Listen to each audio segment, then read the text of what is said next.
Today's scripture reading brings us to Proverbs chapter 29. Proverbs chapter 29, I have just a handful of verses that I want to share with you here. And we're going to begin in verse number 4.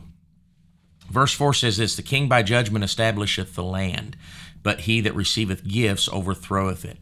So a righteous, sovereign king would be able to establish the land. In other words, they would be able to establish justice, judgment, and equity upon the land, but he that receiveth gifts overthroweth it.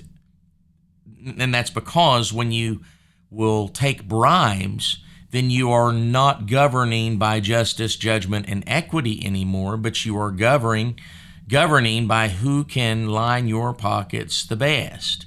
And when you do that, then you are in danger of overthrowing the nation. And this is a very important verse for us to consider, considering what is going on with our president and his son in this day. The second verse I want you to consider is verse number 4. And I believe this holds great wisdom for us today as well. Verse number 7. If I said 4, it seems like I said 4.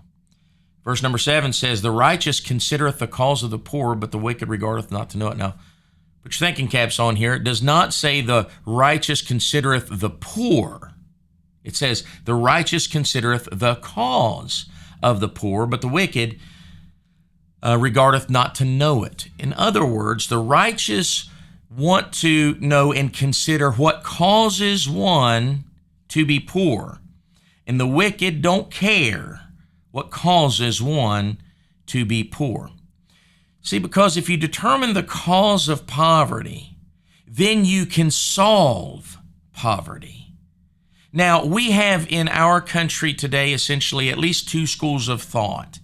And one of them, a large portion of our political entity, half of our politicians today, you would say, they are treating the poor in this manner.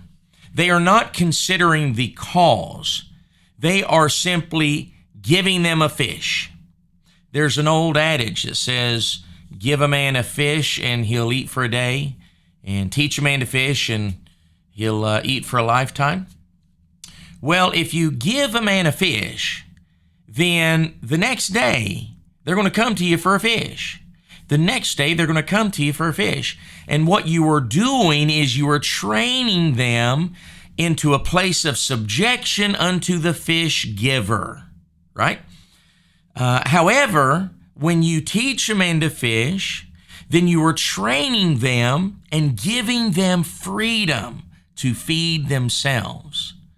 Now, as I said, in this country today, we have half of our elected officials, and their mascot's a donkey. I don't think that's by accident, but half of our elected officials don't care about the cause of the poor. They just want to give them and give them and give them. Give them a cell phone. Give them food stamps. Give them housing. Give them whatever it is that they want, and they give it to them to keep them into subjection so that they'll continue to vote for you, so you'll give them a fish. And then you have the better school of thought, which is training them so that they can do it themselves and give them the freedom. Now, I want to read that verse again with that in mind. "The righteous considereth not the cause of the poor." The righteous considereth the cause of the poor, but the wicked regardeth not to know it. All right. When you know the cause of the poor, you can solve poverty instead of perpetuate it. Verse number 14, let's look there. Verse number 14 says this, "The king that faithfully judgeth the poor, his throne shall be established forever." This chapter's got several references to the king, and this is another one. We looked at one just a moment ago. The king that faithfully judgeth the poor, his throne shall be established forever. And the reason why that would be is because when you are being righteous unto the poor, you are blessing them in showing them mercy and justice, because you are treating them and giving to them what is right when they have no ability to give you anything in return. So it's an exercise of mercy and judgment. And that is why it says, the king that faithfully judgeth the poor, his throne shall be established forever. God will bless that man that does right by those that cannot give him anything in return. Verse number 20 says this, seest thou a man that is hasty in his words? There is more hope of a fool than of him. Those that speak without thinking, those that speak so as to be heard, those that speak so as to be noticed, there's more hope for a fool than in a person like that. We should be careful to measure our words, think before we speak. And then lastly, verse number 26. There's a lot of good stuff in here. I'm just giving you a few. Verse number 26 says, many seek the ruler's favor, but every man's judgment cometh from the Lord. And in other words, we shouldn't seek to please the ruler. We should seek to please the Lord. Why? Because, many seek the ruler's favor. They're trying to please the ruler. They're trying to please the king. But every man's judgment cometh for the Lord. So ultimately, we should be looking to please the Lord.